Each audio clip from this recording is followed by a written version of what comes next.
วันนี้ผมจะมาเล่นเกมซอมบี้มอนสเตอร์กันนะครับทุกคน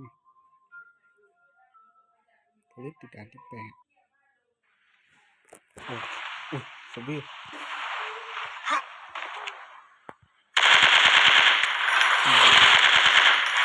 อย่างแบบเสียงดังมากดีรถ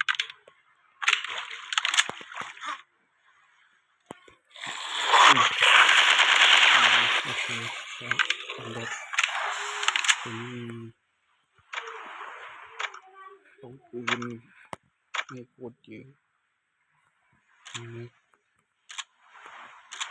กระสุนปืนใหม่กระสุนแล้วก็กุญแจได้กุญแจมาเอาไปเปิด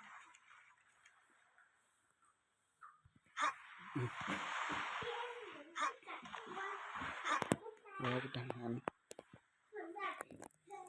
ด่านที่9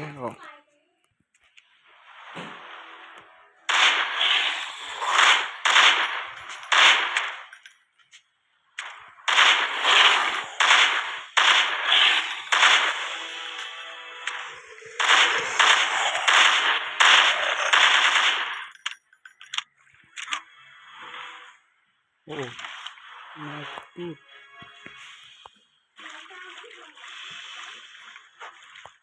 โอเคเดินมาถึงตรงนี้เอาไว้ปิดแล้วเด็กคนที่จะทำได้แต่เราเดินได้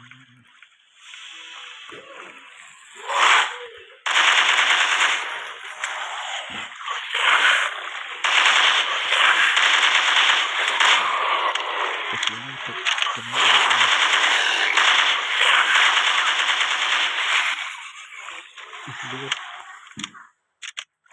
เห็นไหม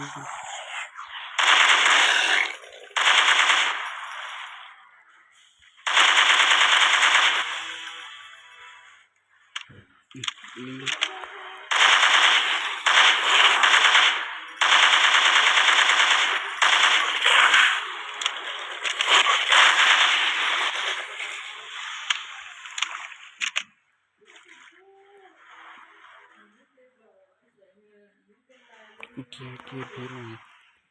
ที่ก็พูดที่ผมได้นะได้เด็กคนนี้สามารถที่เด็กคนนี้ยิงเราได้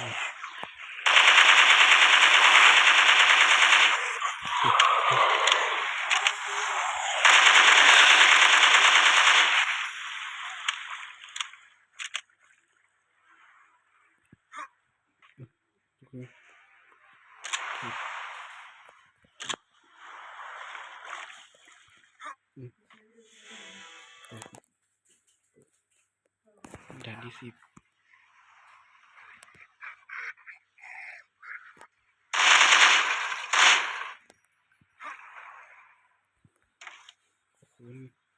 ปืนใหม่ช็อตกัน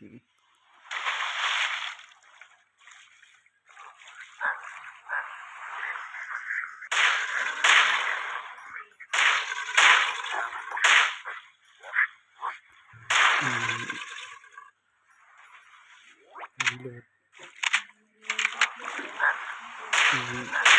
นัดเดียว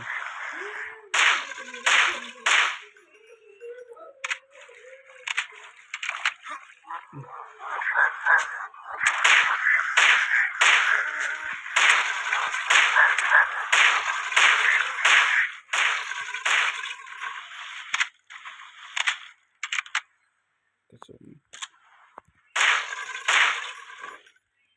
นี่นะกระสุน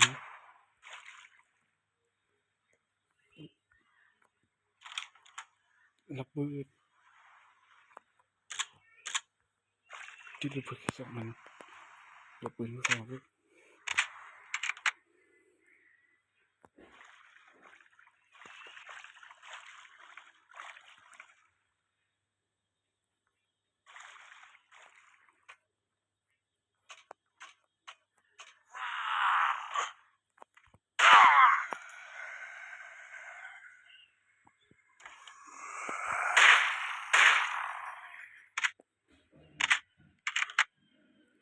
ผมไม่ต้องสงสัยหรอกว่าทำไมผมถึงรีโหลดปืนไม่ได้ผมก็ไม่ได้ใช้เส้นนี้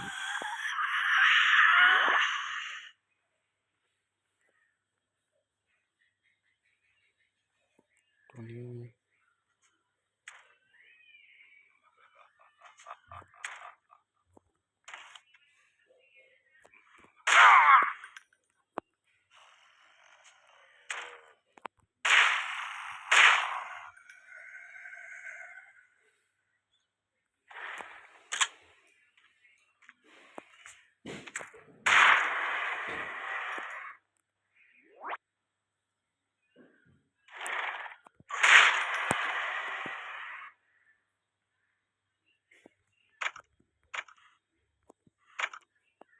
โอเคร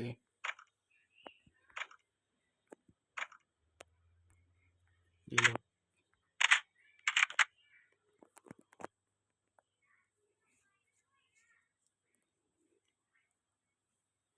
ถึงนาทีที่โอเคแล้วก็ผมต้องขอตัวก่อนครับ